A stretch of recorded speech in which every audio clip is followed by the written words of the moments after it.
함께 나눌 말씀은 히브리서 말씀입니다. 히브리서 4장 14절로 16절입니다. 한 절씩 교독하고 마지막 절은 함께 읽겠습니다. 제가 먼저 14절을 읽겠습니다. 그러므로 우리에게 큰 대제사장이 계시니 승천하시니 곧 하나님의 아들 예수시라. 우리가 믿는 도리를 굳게 잡을지어다. 우리에게 있는 대제사장은 우리의 연약함을 동정하지 못하시리가 아니요 모든 일에 우리와 똑같이 시험을 받으신 이로되 죄는 없으시니라. 함께 하겠습니다. 그러므로 우리는 긍휼하심을 받고 때를 따라 돕는 은혜를 얻기 위하여 은혜의 보호자 앞에 담대히 나아갈 것이니라. 아멘. 신앙의 기본에 대해서 나누고 있습니다. 2주 동안의 말씀을 정리해 보겠습니다. 주 앞에서 신앙생활할 때 주님이 기뻐 받으십니다. 주 앞에서 신앙생활한다라고 하는 것은 주님이 어떤 분인지를 알고 신앙생활하는 겁니다. 주님의 크심을 고백하면 겸손하게 예배할 수밖에 없습니다. 주님이 언제 어디나 계신다고 하는 사실을 알게 되면 모든 예배에 마음을 다할 수밖에 없습니다. 주님의 풍성하신 은혜를 경험하고 나면 예배의 자리로 갈 때 기대할 수밖에 없습니다. 우리가 말씀을 어떻게 생각해야 되는가, 왜 읽어야 되는가에 대한 것도 주님에 대한 지식에 뿌리를 두고 있습니다. 피조물인 우리는 창조주인 하나님의 도우심 없이는 옳은 일을 알 수도 할 수도 없습니다. 그래서 주님께서는 우리가 감당할 수 있는 방법으로 우리를 인도하시고 보호하시고 우리에게 공급해 주시는데요, 그 중에 하나가 말씀입니다. 기록된 성경 말씀, 선포되는 설교 말씀, 나누어지는 셀 안에서 교제 중 말씀입니다.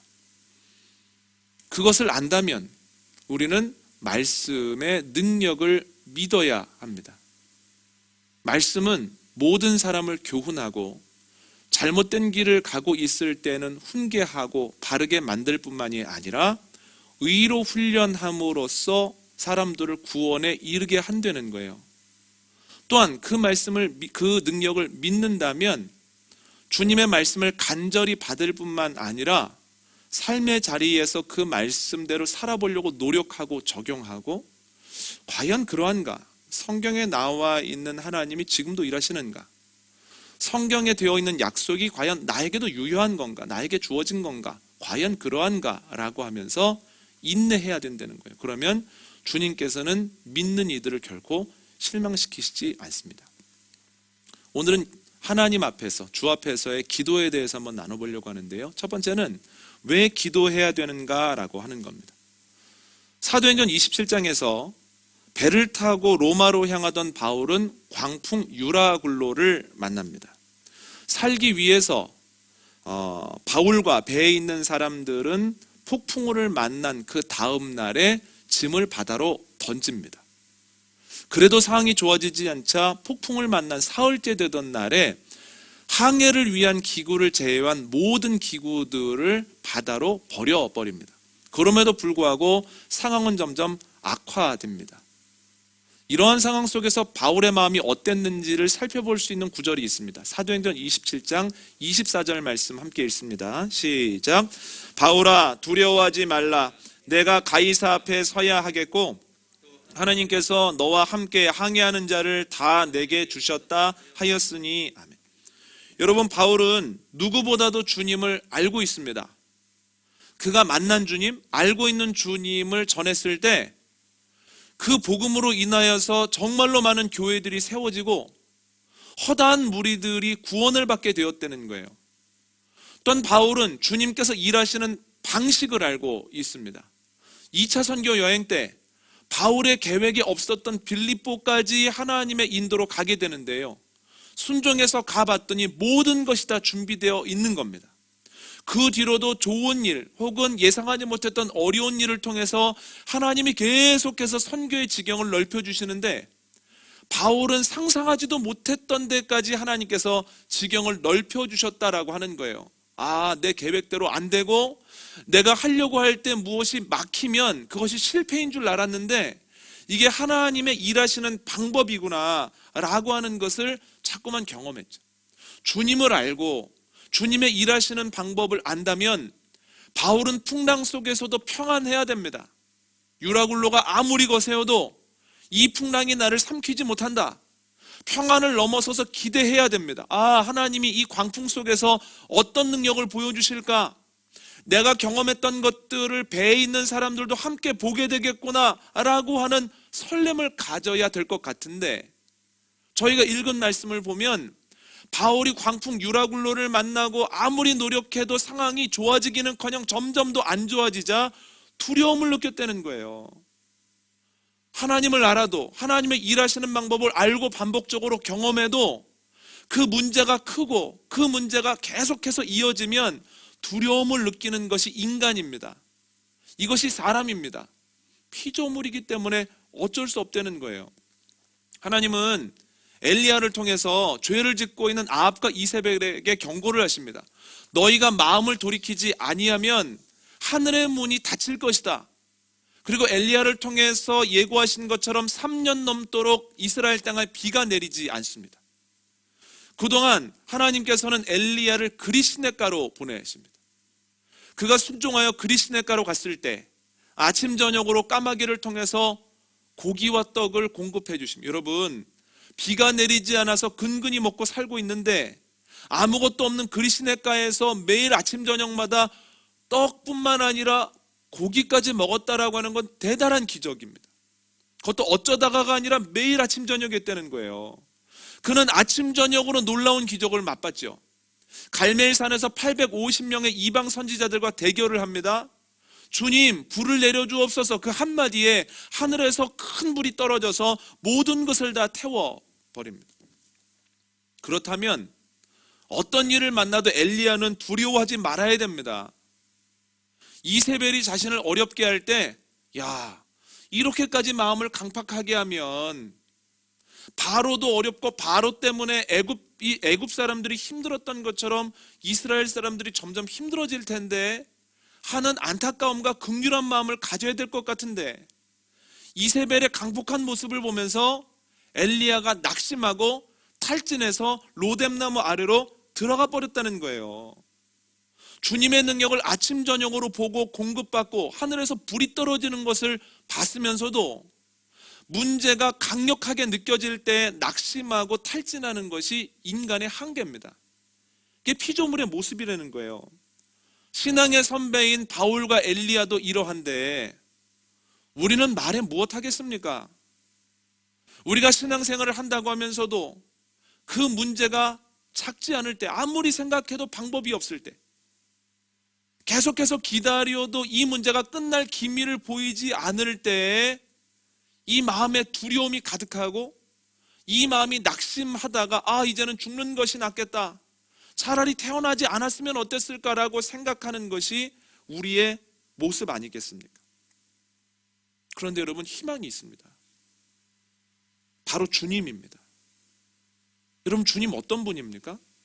주님은 우리를 고아와 같이 버려두지 않으시는 분이에요.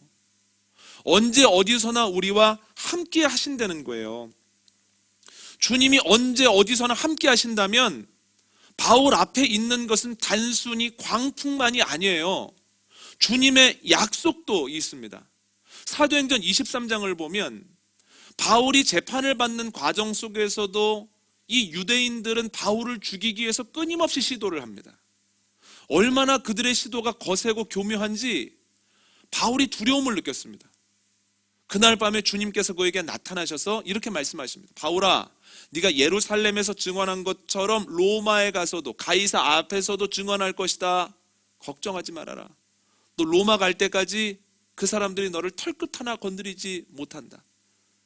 여러분, 그가 아직 로마에 도착 안 했습니다. 그렇다면 하나님의 약속도 여전히 유효한 겁니다.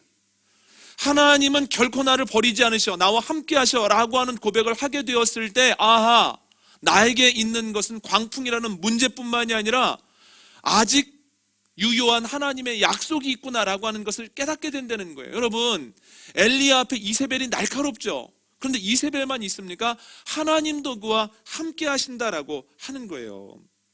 여러분, 주님이 어떤 분인지를 생각하기 전에는 문제만 있고 이세벨만이 있습니다. 광풍만이 나를 흔듭니다.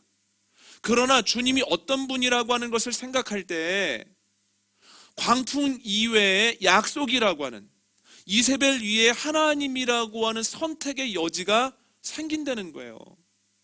기도라고 하는 것은 선택의 여지가 있다고 하는 것을 깨닫고, 이제는 내가 문제, 광풍이라는 문제를 바라볼 것이 아니라 하나님의 약속으로 시선을 전환할 거야.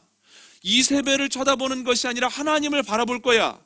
사람의 말에 무너지는 것이 아니라 하나님의 말씀 붙들고 일어설 거야. 내가 시선을 전환할 거야 라고 결단하고 주님께 나아가는 행위가 기도라고 하는 거죠. 여러분, 신앙생활을 하는 순간 어려움이 없어지지 않습니다. 똑같습니다. 그런데 신앙생활을 하는 이들에게 주어지는 특권은 선택의 여지가 생긴다는 거예요. 문제만 있는 게 아니라 약속이 있네. 사람들만 있는 게 아니라 하나님도 계시네. 사람들의 말이 강력한 것 같아도 정말로 우리의 심령까지, 골수까지 쪼개는 하나님의 말씀이 나를 붙들고 있네 라고 하는 것을 알게 되면서 선택의 여지가 생기죠. 여러분들은 어떤 선택을 하고 계십니까? 주님께서 좋은 것을 주셨음에도 불구하고 여전히 광풍, 여전히 이세벨, 여전히 나를 흔드는 사람들의 말에 집중하고 계십니까? 아니면 결단하고 기도하는 가운데에서 주님께로, 약속으로 나아가고 있습니까? 좋은 것을 택하는 저와 여러분 되시기를 원합니다. 여러분, 기도하면 뭐가 좋을까요? 기도할 수 있다는 것만으로도 마음이 넉넉해진다는 거예요. 기도할 수 있다는 것, 갈 수 있는 교회가 있다는 것만으로도 편안하더라는 거예요. 그런데 기도는 시선의 전환, 그 권한이라고 하는 데에서 멈추지 않습니다. 오늘 본문 한번 읽어볼까요? 16절입니다. 시작.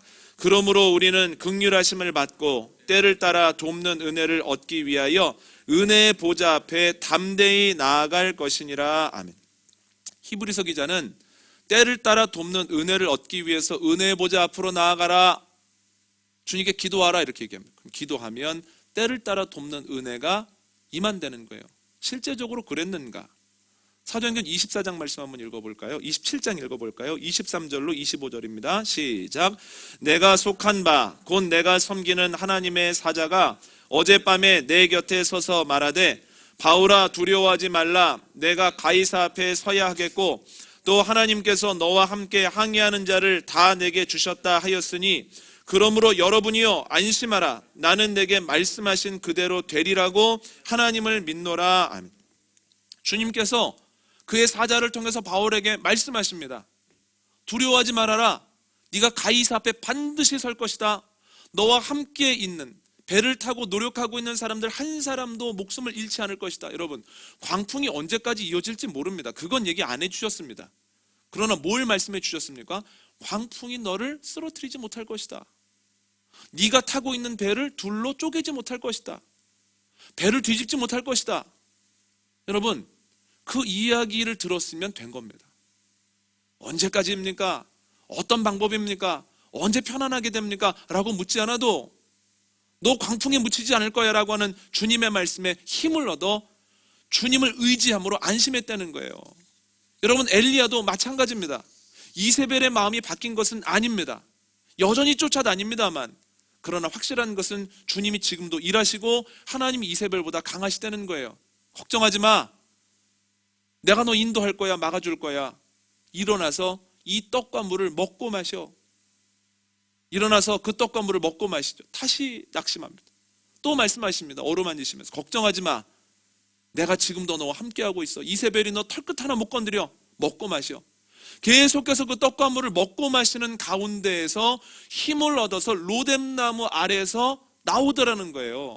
그뿐만 아니라 주님께서 명령하신 호렙산까지 40일을 걸어가더라는 겁니다. 여러분, 시선을 문제에서 약속으로, 이세벨에서 하나님으로 바꿀 때에 여러분들에게도 때를 따라 돕는 은혜가 주어진다라고 하는 거예요. 여러분, 주님께서 좋은 것을 볼 수 있는 선택의 권한을 허락해 주셨습니다. 기도함으로 때를 따라 돕는 은혜를 경험하는, 그래서 로뎀나무 아래를 박차고 나오고 광풍이 있으나 결국 광풍이 나를 삼키지 못한다는 것을 깨닫게 됨으로 평안함을 누리는 저와 여러분 되시기를 원합니다. 두 번째로 언제 기도해야 되는가라고 하는 겁니다. 누가복음 22장 39절은 예수님이 습관에 따라 기도하셨다라고 이야기를 하고 있습니다. 예수님께서는 십자가를 앞두고 기도하셨습니다. 이것을 통해서 십자가를 져야 할 때, 그 무게가 만만하지 않을 때 해야 되는 것은 낙심이 아니라 기도다라고 하는 것을 주님이 몸소 보여주셨죠. 예수님은 순조로울 때에도 기도하셨습니다. 마태, 마가, 누가, 요한 사복음서에 공통적으로 나오는 이적이 있는데요, 바로 오병이어의 기적입니다.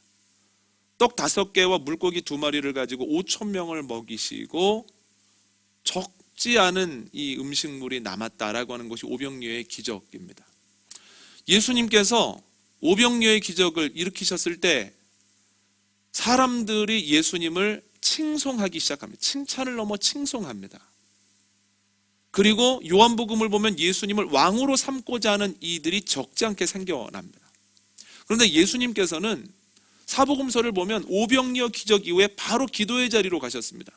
마태, 마가, 누가복음을 보면 예수님께서 따로 기도하러 가셨다라고 되어 있고, 요한복음은 표현이 조금 다릅니다. 한적한 곳으로 가셨다라고 되어 있지만 이 또한 기도하러 가신 겁니다. 여러분, 예수님께서 뭘 보여주셨습니까? 순조로울 때, 사람들이 칭찬할 때, 칭송할 때 해야 되는 것은 방심이 아니라 기도다라고 하는 것을 보여주셨다는 거예요. 예수님은 아무런 일이 없을 때에도 기도하셨습니다. 그런데 요즘 저희가 누가복음을 새벽기도에 나누고 있지 않습니까? 누가복음을 보면 도드라진 현상은 예수님이 아무런 일이 없을 때 기도하시면 기도한 이후에 아주 중요한 사건들이 일어난다는 거예요. 누가복음 9장을 보면 예수님께서 기도하신 이후에 제자들에게 물으십니다. 사람들이 나를 누구라고 하느냐? 세례 요한이라고 하는 사람도 있고 엘리야라고 여기는 사람도 있고 선지자 중에 하나가 살아온 것 아니냐고 하는 웅성거림도 있습니다. 그랬더니 너희는 나를 누구라고 하느냐? 나에 대한 너희의 고백이 있느냐? 그랬더니 베드로가 이렇게 얘기를 하죠. 주는 그리스도시요 살아계신 하나님의 아들입니다. 이런 마태복음을 보면요, 예수님께서 그의 고백을 들으시고 깜짝 놀라시면서 그를 칭찬하시고 그의 고백 위에 교회를 세우시고 그에게는 천국의 열쇠를 주십니다. 이렇게까지 놀랄만한 일인가? 예, 놀랄만한 일입니다. 지금까지 제자들은 예수님과 동행하면서 예수님이 하시는 말씀을 가장 가까이에서 매일 듣고 예수님이 행하시는 기적들을 매번 봤습니다. 그런데 놀랍게도 예수님이 누군지 모르는 거예요. 거라사 지방으로 가기 위해서 배를 타고 가다가 풍랑을 만납니다. 그런데 예수님께서 일어나셔서 그 풍랑과 바람을 꾸짖으시자 잔잔해집니다. 이 모습을 보면 제자들이 야, 역시 하나님의 아들인데, 역시 그리스도신데 그래야 되는데, 제자들끼리 서로 수군댑니다. 저분이 누구신데 이런 일을 행하실까? 다른 사람은 몰라도 제자들은 알아야 될 거 아닙니까?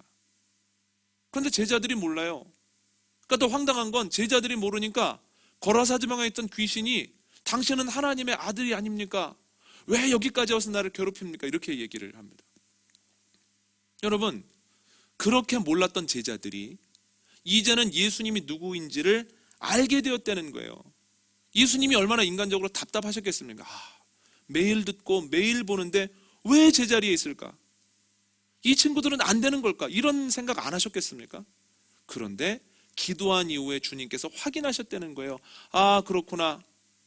돌박과 같은 줄 알았지만 그래도 자라나고 있구나. 그래도 알아가고 있구나. 그래도 제자가 되어가고 있구나. 무리에서 제자로 이동 중이구나 라고 하는 것을 기도 후에 확인하셨다는 거예요. 지난 주간에 변화사에 대한 얘기를 나눴죠. 예수님께서 산에 올라가셨을 때 얼굴이 해같이 빛나고 옷이 빛같이 희게 사람들에게 보이기 시작합니다. 예수님 옆에 모세와 엘리야가 나타나서 이야기를 하죠. 새벽기도 때 나눴던 것처럼 모세와 엘리야가 예수님 앞에 나타나서 이야기하는 걸 통해서 알 수 있는 것은 예수님이 천상의 존재라고 하는 것과 예수님이 사명을 감당하는 중에 어려움을 겪으시겠지만 결국은 그 사명을 감당하심으로 사람들을 구원하신다라고 하는 것을 하나님이 확증해 주신 거예요. 그런데 변화산 사건은 예수님이 기도하신 이후에 일어났다는 거예요. 아무 일도 일어나지 않았을 때 기도하면 알지 못하는 사이에 주님께서 확인해 주시고 확증해 주신다는 거예요. 잘 가고 있어. 멈춰 있는 것 같지만 자라나고 있어. 후퇴하는 것 같지만 아니야, 점점 더 괜찮아지고 있어 라고 하는 것을 확인시켜 주시고 확증해 주신 주님의 은혜가 있다라고 하는 거죠. 정리하자면 예수님은 십자가 앞에서 낙심하지 말고, 순조로울 때 방심하지 말고, 평상시에 나태하지 말고 기도의 자리로 나아가야 된다라고 하는 것을 알려주셨습니다. 주님이 가르쳐 주신 것을 알고 행하는, 그것을 위해 노력하는 저와 여러분 되시기를 원합니다. 세 번째, 그럼 어떻게 기도해야 되는가라는 거예요. 여러분, 기도가 참 어렵다고 말씀하시는 분들이 있습니다. 회중 기도가 어렵다고 말씀하시는 것은 이해가 되지만, 혼자 기도하실 때도 뭘 기도해야 될지 모르겠다고, 한참 기도하고 나면 5분도 안 지났다고 이렇게 말씀하시는 분이 있습니다. 이럴 때는 주님이 어떤 분인지를 생각하면 됩니다. 대학 진학의 노하우를 가지고 있는 상담 선생님을 만나기 위해서는 적지 않은 대가를 지불해야 됩니다. 그런데 그나마 아무 때나 만날 수 있는 게 아닙니다. 예약을 해야 됩니다. 그나마 만나고 싶은 만큼 만나고 싶은 게 아닙니다. 돈을 지불한 것만큼 한 50분 정도를 만날 수 있다는 거예요. 그런데 만나서 이야기하는 중에 좋은 이야기, 희망 섞인 이야기를 그분이 하면 마음이 행복합니다.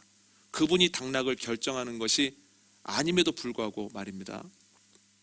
여러분, 우리가 주님을 뭐라고 고백을 합니까? 누구보다도 높은 분이라고 고백을 하죠. 근데 정말 그렇게 생각하십니까?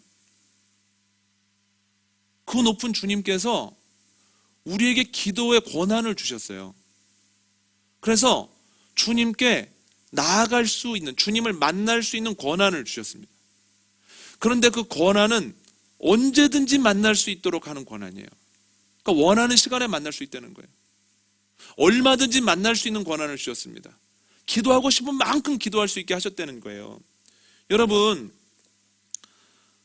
상담 선생님을 만나서 도움을 받는 것도 이렇게 어려운데, 온 세상을 만드신 주님을 만나고 주님께 기도할 수 있는 권한을 받았다라고 하는 것이 얼마나 큰 겁니까?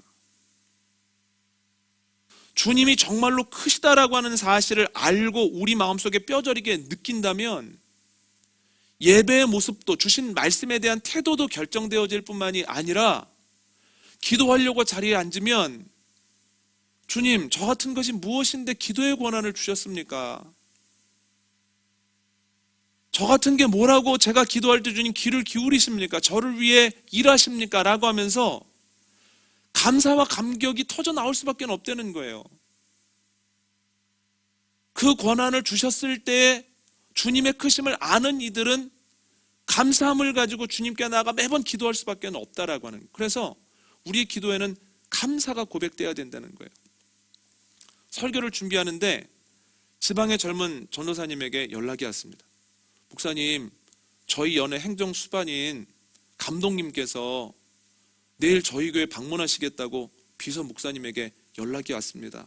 그러면서 묻는 것이, 왜 오실까요? 그러니까 전사님, 한번 생각해 봐요. 작년에 코로나로 인해서 얼마나 많은 어려움을 겪었습니까? 오랫동안 목회를 해서 어려운 것이 없어 보이는 목사님들도 작년에는 어색했고, 또한 누가 봐도 안정적으로 보이는 교회들도 휘청휘청했는데, 목회를 시작한 지 2년 정도밖에 되지 않은 작은 교회 전도사님을 어른이 위로하고 싶지 않았겠습니까? 그럼 어떻게 준비하면 좋을까요? 지금 이 시기에 오래 머무실 리도 없고 뭘 드실 리도 없으니 그냥 교회에 따뜻하게 데워놓고 그냥 단정하게 예의 있게 어른을 맞이하면 될 것 같다, 이렇게 이야기를 했습니다.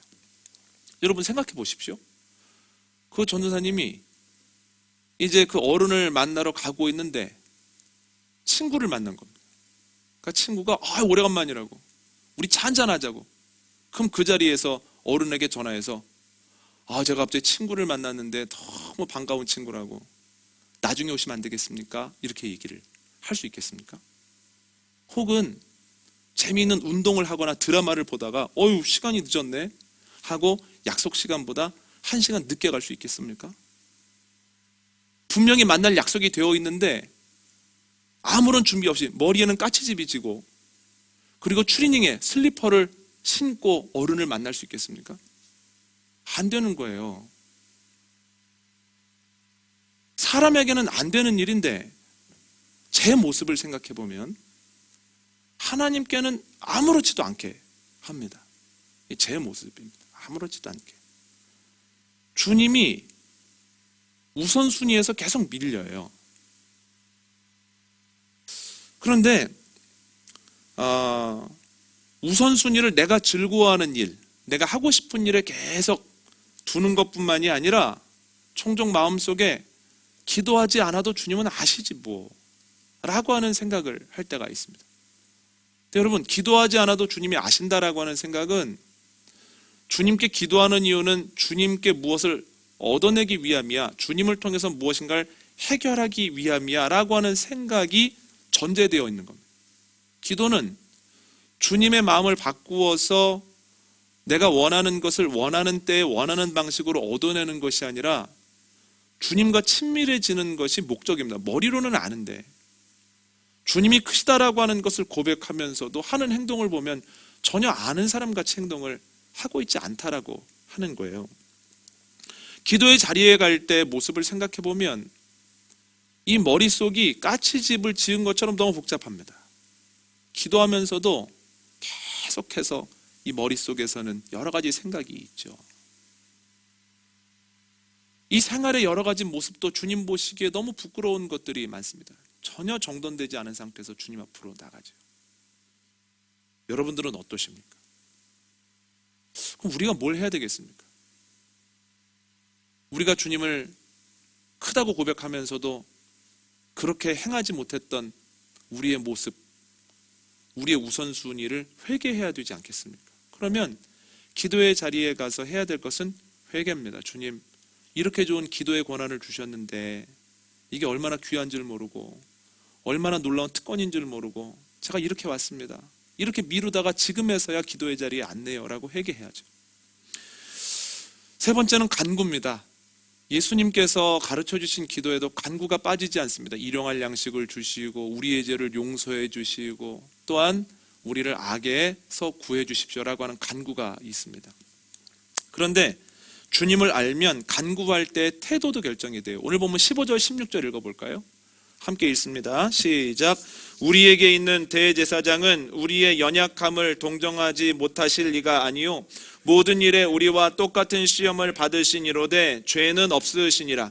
그러므로 우리는 긍휼하심을 받고 때를 따라 돕는 은혜를 얻기 위하여 은혜의 보좌 앞에 담대히 나아갈 것이니라. 아멘. 우리가 얼마나 연약한지를 아시는 주님은 필요한 만큼의 은혜를 주신다는 거예요.